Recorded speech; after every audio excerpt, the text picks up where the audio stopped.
Learner-centered pedagogy views learners as active participants in their own learning, with their education shaped by their interests, prior knowledge, and active investigation. In the learner-centered class, the responsibility for learning is placed on the student, and it is more cooperative rather than solely based on the instruction from the teacher. Good day, Coach Judith. I am Irish Claire and Paniterse, the little teacher of Study Hub number 2, together with my Study Hub's group, Janet Book, Maiselin Bejarano, Mark Lester Malcampo, and Vince Edward Alvarez. And we're going to discuss the Module 4, the Learner-Centered Pedagogy. I will be the one who will discuss the first topic. Delivery modalities. A learning delivery modality where learning takes place between the teacher and the learners who are geographically remote from each other during the instruction. The following are the modalities in teaching students. The first is face-to-face. It is characterized by having those involved close together and facing each other. It is an instructional method where course content and learning materials are taught in person to a group of students, and this allows for a live interaction between a learner and instructor. It is the most traditional type of learning instruction, and there is opportunity for active engagement, immediate feedback, and socio-emotional development of the learners. The second is blended learning. It combines in-person teaching and interaction with supplemental online education or elements. It is an approach to learning that combines face-to-face and online learning experiences. Students learn via electronic and online media as well as the traditional face-to-face teaching. The following are some examples of blended learning. The first is the station rotation blended learning. It is a model that allows students to rotate through stations on a fixed schedule, where at least one of the stations is an online learning station. The second is remote blended learning or enriched virtual. In this model, the students' focus is on completing online coursework while only meeting with the teacher intermittently or as needed.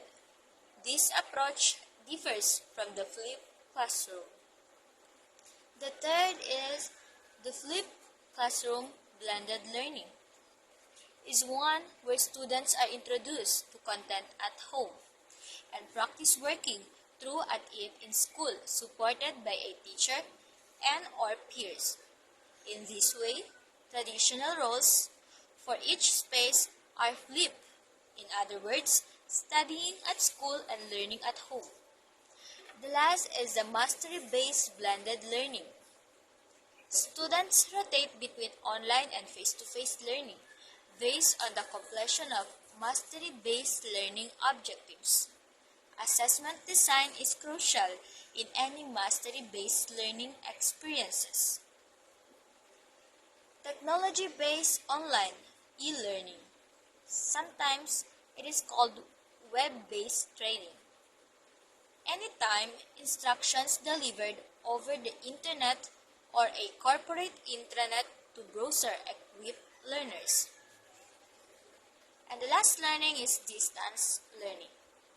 It is a method of study where teachers and students do not meet in a classroom but use the internet, email, mail, etc.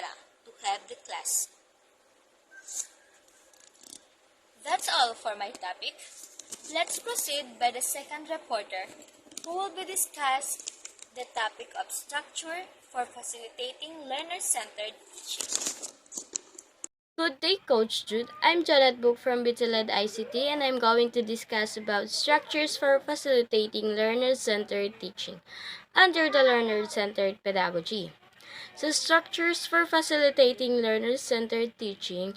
It is a patent tool to help reservists and practicing teachers understand the fundamental pedagogical principles, process, and practices that are anchored on learner-centeredness and other educational psychologies, as they apply to facilitate the delivery of teaching and learning in the current educational milieu. Number one is formal or traditional. Is concerned with the teacher being the controller of the learning environment. Power and responsibility are held by the teachers and they play the role of instruction and decision maker regards to curriculum and specific outcomes. Approaches are generally teacher directed where students are taught in a manner that is conducive to sitting and listening. So formal structure for facilitating learner-centered teaching are established frameworks or models that are prioritized the needs and interests of learners. They can include concepts such as backwards design, learning contracts, rubrics, peer review process, or project-based learning models. These structures can help teachers create effective and efficient learning experiences that are aligned with the needs of their students. Number two is alternative learning system or ALS.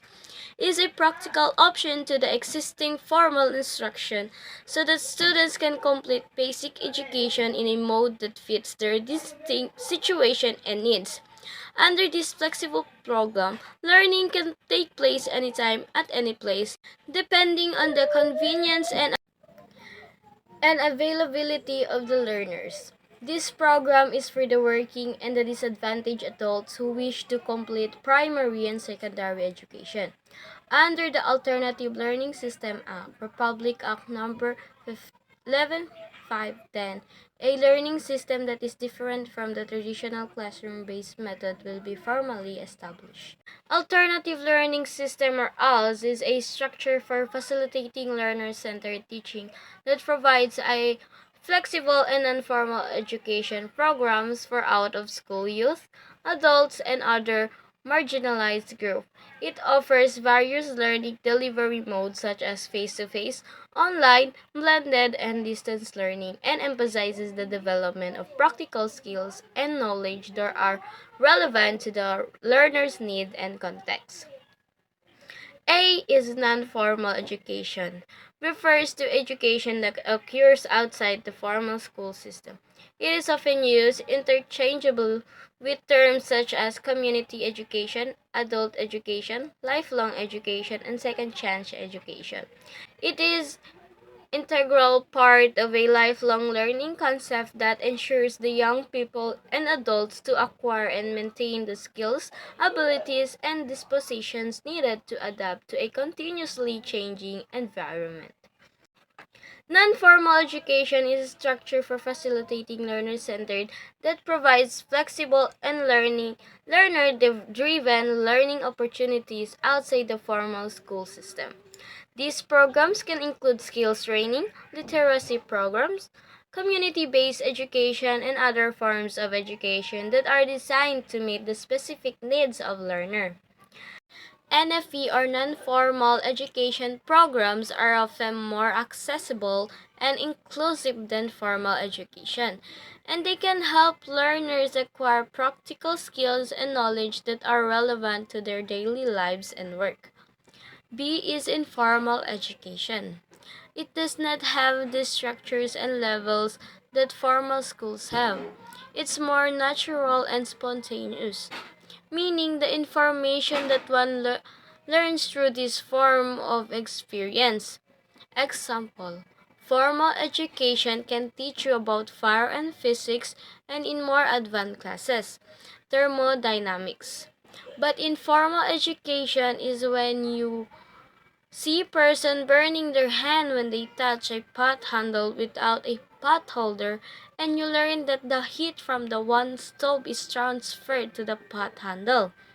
So you should be careful when you handle your cooking ware.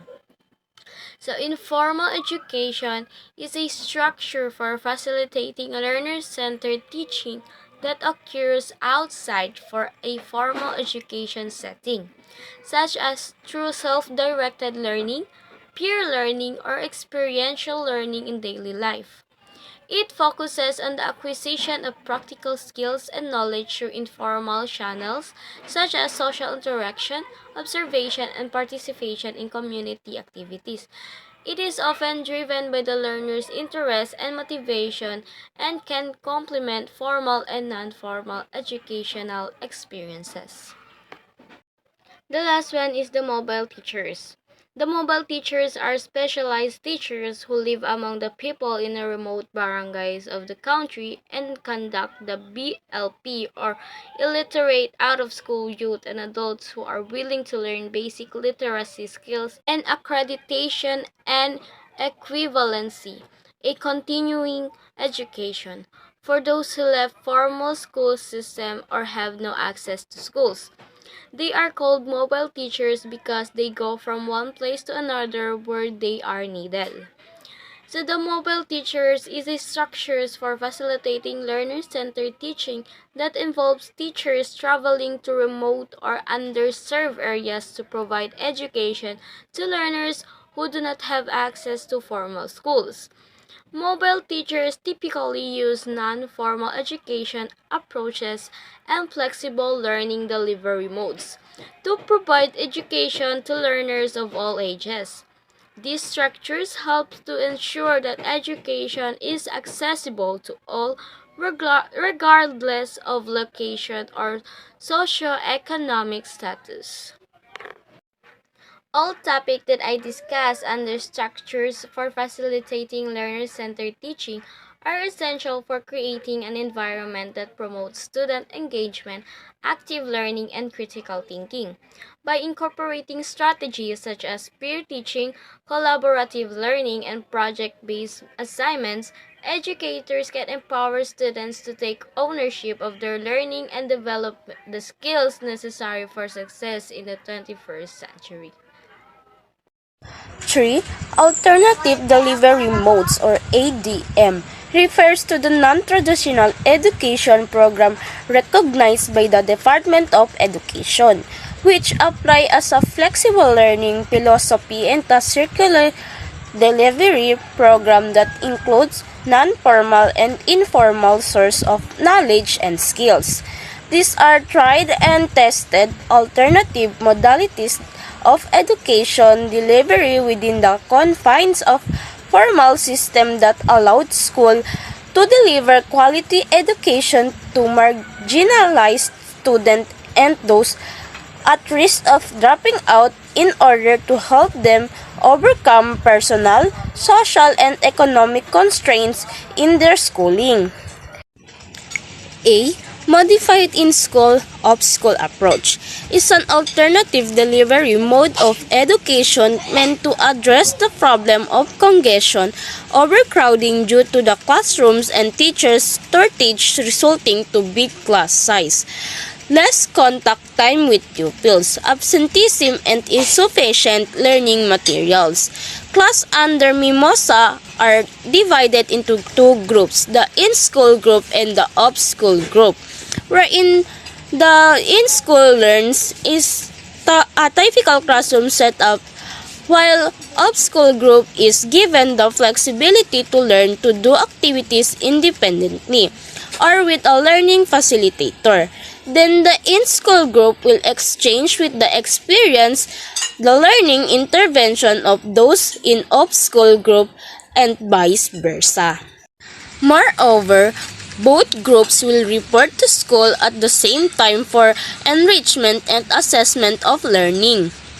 B. Enhanced instructional management by parents, community, and teachers is learning system in the Philippines that was designed in 2010 by the Southeast Asian Minister of Education Organization. Through Impact, CEAMEO wants to solve problem in education in the Philippines public school system such as lack of classroom, teachers, textbook, high dropout rate, and low budget allocated for education. This technology-enhanced alternative delivery mode of learning consists of peer-led approach is the main process that allows pupils to learn, interact with each other, and develop their fullest potential. Every pupil has access to modules and instructional materials to guide him in his education, more than being trained or how to become facilitators of the learning process. The school faculty learns new perspective about children and child education. Parents and members of the community become actively engaged in sustaining the system and making it work. Their support is crucial in ensuring that the learning process continues in their homes. Thus, in the process of learning with the child, a whole community is transformed. C. Open High School Program is an alternative mode of formal secondary education program run by the Bureau of Secondary Education of the Department of Education of the Republic of the Philippines. The program provides an opportunity for elementary school graduates, high school dropout, and successful examinees of the Philippines Education Placement Test. To complete secondary education is a purely distant learning mode. The program provides printed self-learning modules for students to use for their lessons and classrooms activities. It is intended for students who would otherwise be unable to pursue formal secondary education due to rigid requirements of regular class students.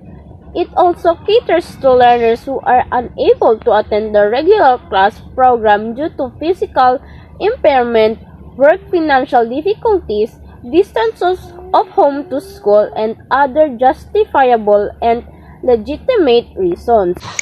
In conclusion, alternative delivery modes or ADM have become increasingly popular in recent years, particularly in the field of education. ADM offer numerous benefits including greater flexibility, convenience, and accessibility for learners. However, there are also some challenges associated with ADM, including the needs for the effective technology infrastructure or potential for reduced student skills and trained instructor. Methods and strategies. There are several time-tested methods and strategies that learning-centered teachers can utilize in classroom. Teachers can employ a variety of methods or strategies appropriate to the learning styles of students and carry out the objectives of the lesson to be taught. 1. Methods. A. Active learning activities is any learning activity in which student participate or interacts with learning process as opposed to passively taking in the information. When given to the opportunity to actively engage with the information they are learning, students perform better. Examples of active learning techniques include role-playing, case studies, group project, think, pair, share, debates, just-in-time teaching, and short demonstration followed by class discussion. B. Cooperative learning activities is a generic term for various small group interactive instructional procedures. Students work together on academic tasks in a small groups to help themselves and their teammates learn together. Example of cooperative learning activities are pair or group discussions, role play, jigsaw, think, pair, share, write, pair, share, and fishbowl debate. C. Inquire and inductive learning activities. Inductive learning is a powerful strategy for helping deepen their understanding of content and develop their influence and evidence gathering skills. Examples of inquiry activities are case studies, group project requires research project, field work, especially in special lessons, unique exercises tailored for the students. 2. Learner-centered instructional strategies. Cooperative learning is a successful teaching strategy in which small teams, each with students of different levels of activity, use a variety of learning activities to improve their understanding or a subject. Each member of a team is responsible for learning what is taught but also for helping teammates learn, thus creating an atmosphere of achievement. Presentation. The instructional strategies of using student presentation as a way to present content to the class as a whole can be fun and engaging method. For example, the teacher hands out topic to students or group and having them present information on each topic as a short presentation. The only helps students learn the material deeper but also provide them with practice in public speaking. Panels. In a panel discussion, a selected group of study and act as a panel, and the remaining class members as the audience. A panel leader is chosen and she summarizes the panel discussion and opens discussion to the audience. KWL or KWHLAQ is an instructional reading strategy that is used to guide students through a text. Students begin by brainstorming everything they know about a topic. This information is recorded in the K column of KWL chart. Oglo 1986. KWL charts are graphic organizers that help students organize information before or during and after a unit or a lesson. They can be used to engage students in a new topic, activate prior knowledge, share until objectives, and monitor students' learning. Brainstorming is a large or small group activity that encourages students to focus on a topic and contribute to the free flow of ideas. The teacher may begin a brainstorming session by posing a question or a problem or by introducing a topic. Students then express possible answers and relevant ideas. Contributions are accepted without criticism or judgment and usually summarized on a whiteboard by the teacher or a scribe as the ideas are called out. These ideas are then examined usually in an open class discussion format.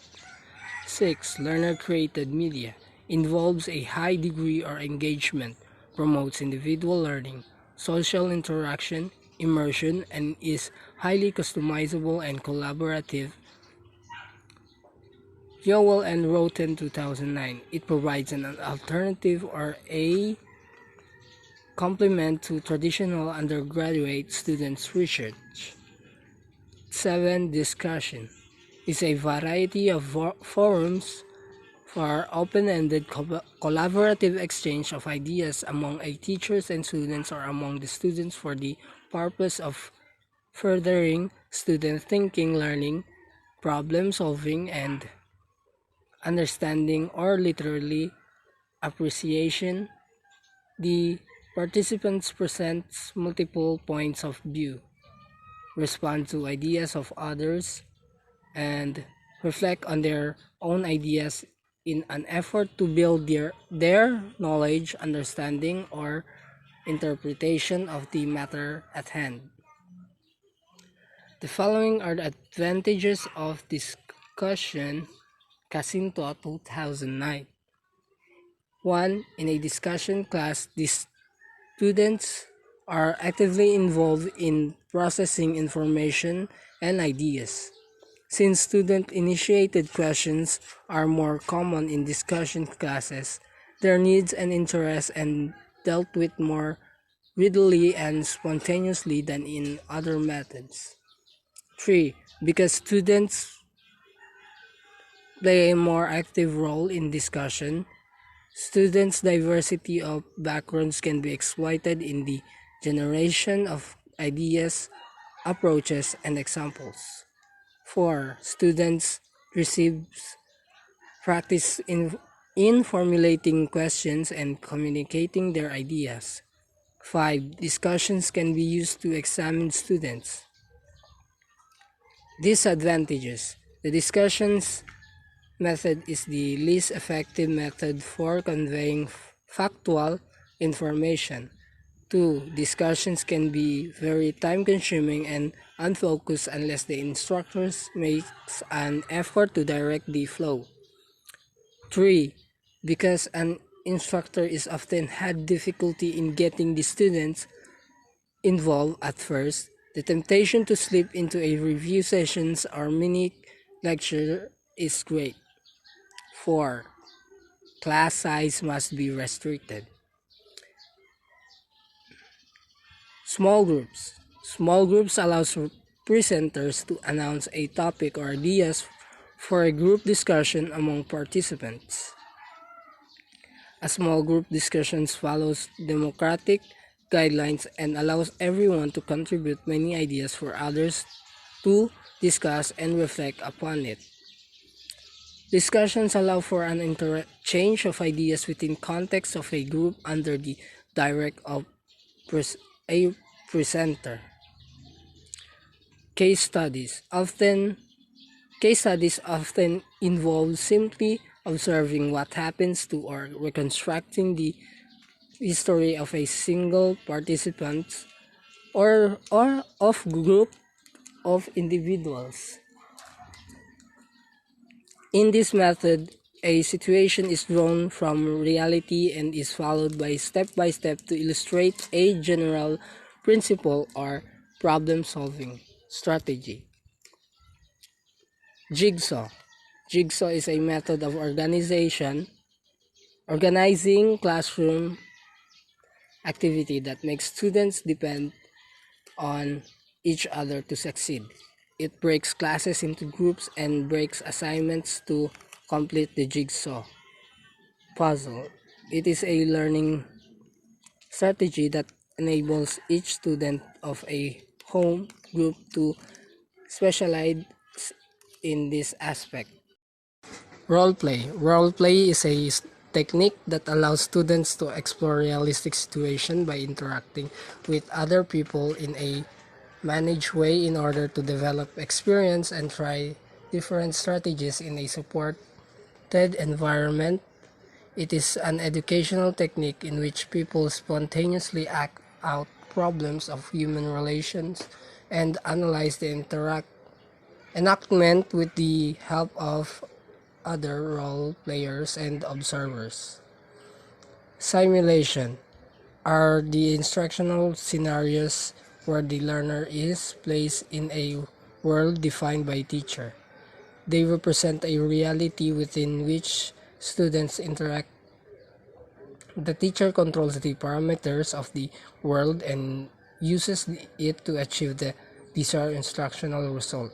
Students experience the reality of the scenarios and gather meaning from it. Laboratory strategies. Laboratory strategies are wonderful settings for teaching and learning science. They provide students with opportunities to think about, discuss, and develop intuition and deepens understanding of le- concepts learned in class to new situation experience. Basic phenomena develop critical, the quantitative thinking, develop experimental and data analysis skills, and learn to use scientific apparatus. 16. Workshop is a teaching structure that pushes students to be creative, and responsible in their own learning. The workshop model asks students to take charge of their own learning, becoming active and engaged in their work and develop of understanding. Demonstration. Demonstration is a teaching method used to communicate an idea with the aid of visual and such as flip charts, posters, PowerPoint, etc. It is also used it is also a process of teaching someone how to make or do something in a step-by-step process. Inquiry-based strategy. Inquiry-based strategy is an approach to learning that emphasizes the student's role in the learning process. Rather than telling students what they need to know, students are encouraged to explore the material, ask questions, and share ideas. From a student point of view, inquiry based on learning focuses on the investigating an open question or problem. Benefits of inquiry based learning. One is to reinforce curriculum content. Two, warms up the brain for learning, promotes. Three, promotes a deeper understanding of content. Four, helps make learning rewarding. Five, build initiative and self-direction. 6. Work in almost any classroom. 7. Offers differentiated instruction. Mental models. Mental models are any organized pattern, often a visual representation consisting of both structure and process. A flowchart of sorts that helps a student comprehend content knowledge and or solve problems relative to the principles being taught. Advanced organizers are often thought of as mental models. Project-based learning. Project-based learning is a teaching method in which students gain knowledge and skills by working for an extended period of time to investigate and respond to an authentic, engaging, and complex question, problem, or challenge. A dynamic classroom approach in which students actively explore real-world problems and challenges and acquire a deeper knowledge. Problem-based learning. Problem-based learning is a teaching method in which complex real-world problems are used as vehicle to promote student learning concepts and principles as opposed to direct presentation of fact and concepts. It can promote the development of critical thinking skills, problem-solving abilities, and communication skills.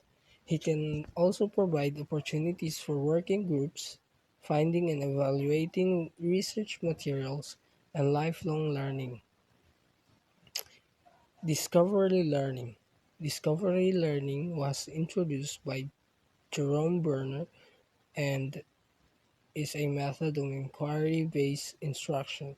This popular theory encourages learners to build on past experience and knowledge, use their intuition, imagination, and creativity, and search for new information to discover facts, correlations, and new truths.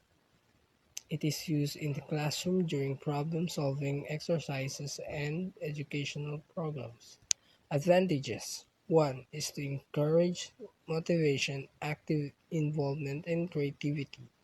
2. It can be adjusted to learners' pace. 3. It promotes autonomy and independence. 4. Ensures the higher levels of retention. Social media. Social media are tools that allow for social interaction and easy creation of content by users. It can be effective tool for teachers and learning in higher education. It can help connect students to information and help them generate a dialogue with their teachers and other students about a course. It can also help students and faculty build professional networks that connect them to communities beyond. Games or gamification. Gamification is turning the learning process as a whole into a game.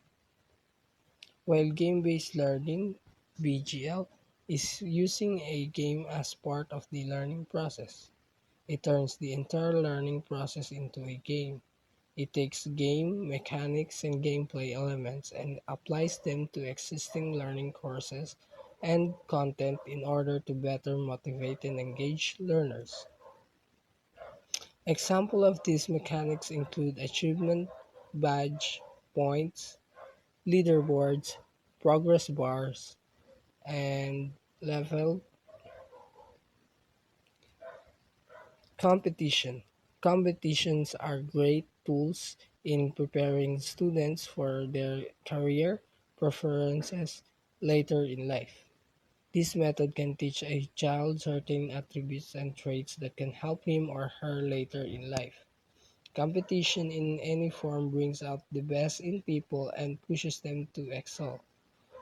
Competition in the classroom is quite healthy. It should, in fact, be encouraged. It also students to extend themselves to exploit their real capabilities and maximize their true potential. It is most product, productive when it occurs among the students of similar abilities. Debate. Debate involves students in expressing their opinions from two competing perspectives with the goal of contradicting each other's argument. Chang and Cho, 2010. An opportunity for decision may be given after opposing views are presented in alternating statements. Engaging students in discussions and debate encourages students to create their own understanding of the content and connect it to their experience.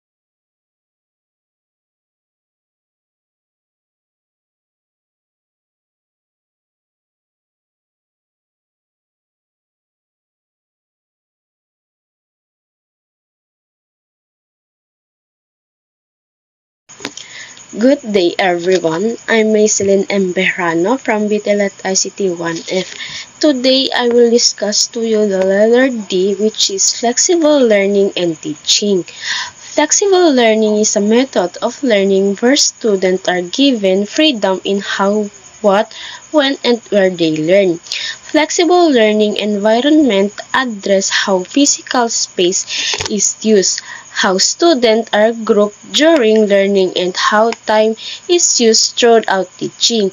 Examples of flexible learning are face-to-face contact, website with interactive content, and or chat rooms, discussion boards, teleconferencing or video conferencing, print resources, field trips, and audio tapes.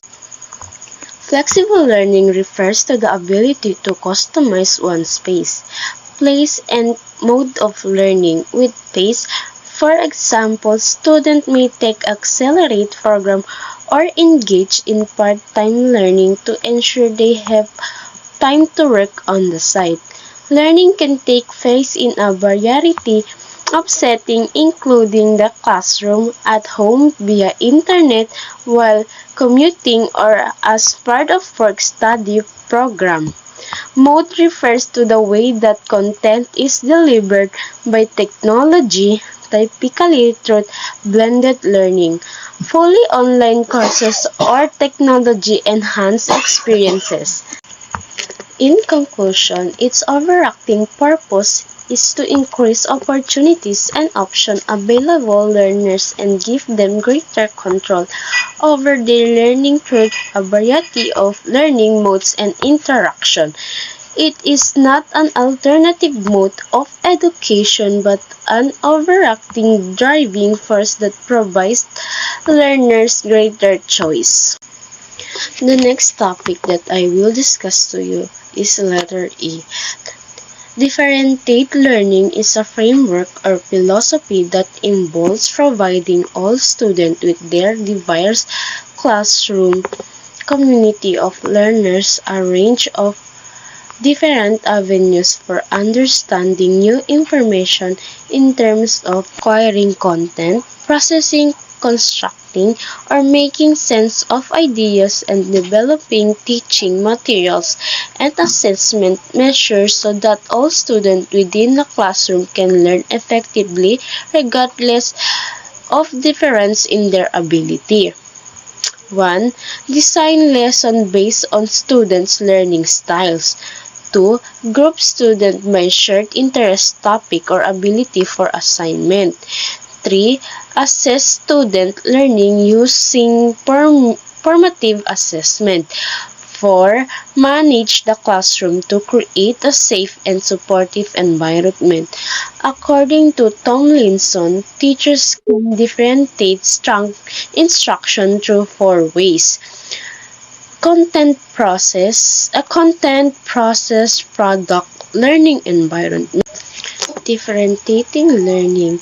Differentiation refers to the respondents that teacher make to learners' needs. Effective differentiation functions on the premise that every student can do remarkable things with the appropriate guidance and support.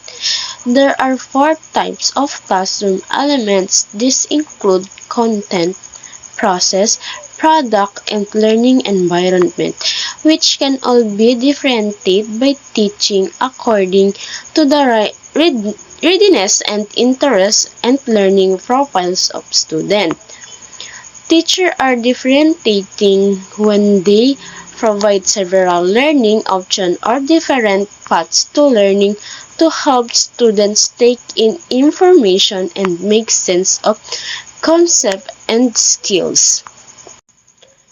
Provide appropriate level of challenge for all students, including those who are behind, those in the middle, and those who are advanced. Effective. Differentiation doesn't provide excuses or easy way out. For example, teachers are not differentiating when they water down the curriculum for students. Teachers can differentiate through a range of instructional and management strategies. These include classroom elements, content, process, product, and learning environment in relation to student needs, readiness, interest, and learning profile. Conclusion. What I have learned in this importance of considering the process of differentiate instruction.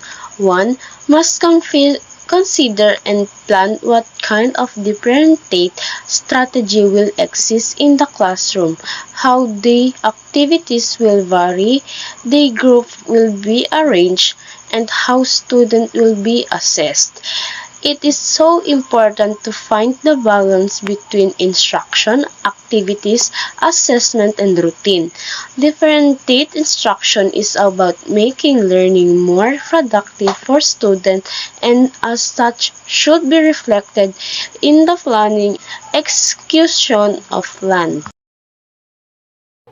Good day, Coach Judith. I'm Janet Book from Btled ICT, and I'm going to discuss about education in emergencies under the learner-centered pedagogy.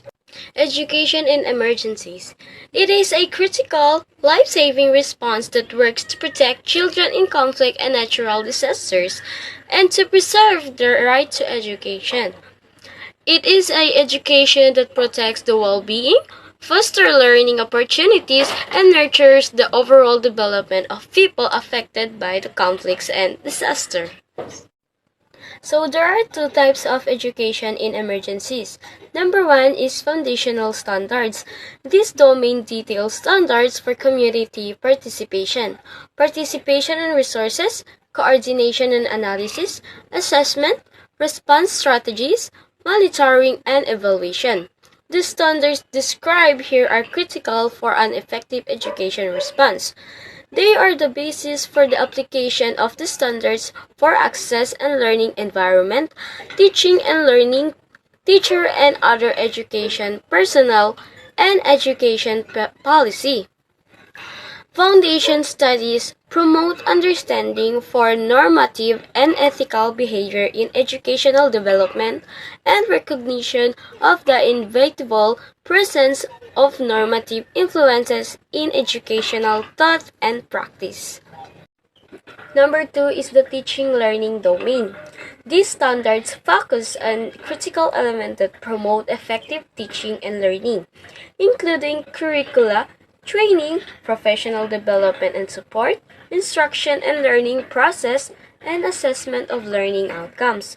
The teaching learning domain in education refers to the process and interaction between teachers and students that facilitate learning, including teacher expertise, instructional strategies, learning outcomes, assessment, and classroom management. Effective teachers use a variety of instructional techniques to promote student engagement and learning, and to create a safe and supportive learning environment. There are 4 types of teaching learning domain. Number 1 is curricula. Culturally, socially, and linguistically relevant curricula are used to provide formal and informal education, appropriate to the particular context and needs of learners. Curricula in education refers to the planned and organized instructional materials and activities designed to meet the learning objectives of course or program. Effective curricula are designed to be engaging, relevant, and accessible to all learners, and are often aligned with state or national standards to ensure that students are meeting established learning objectives. Number 2 is training, professional development, and support. Teachers and other education personnel receive periodic, relevant, and structured training according to needs and circumstances. Training, professional development, and support in education refer to the ongoing learning opportunities and resources provided to educators to improve their knowledge, skills, and effectiveness in their work. These opportunities may include workshops, seminars, coaching, mentoring, and other forms of professional development. Effective training and support are critical to ensuring that educators have the knowledge and skills needed to deliver high-quality instruction and support student learning and achievement.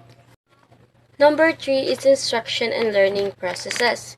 Instruction and learning processes are learner-centered, participatory, and inclusive. Instruction and learning processes in education refers to the methods and interaction used by teachers to facilitate student learning, including a variety of instructional strategies, assessments, and technology-enhanced instruction. Effective instruction is engaging, relevant, and accessible to all learners and aligned with learning outcomes. Number 4 is assessment and learning outcomes. Appropriate methods are used to evaluate learning outcomes. Assessment and learning outcomes are key components of education used to evaluate student learning and ensure that students acquire the intended knowledge and skills. Assessment involves gathering and analyzing information about student learning through various methods, while learning outcomes refer to the knowledge, skills, and competencies that students are expected to acquire as a result of their education. Effective assessment and learning outcomes are critically to providing high-quality instruction and support that prepare students for success. In conclusion, all topics that I discussed are all critical components of education that work together to provide high-quality instruction and support for students. These components are designed to ensure that students receive a comprehensive and effective education that prepares them for success in school and beyond. By focusing on these components, educators can provide a supportive and engaging learning environment that promotes students' achievement and success.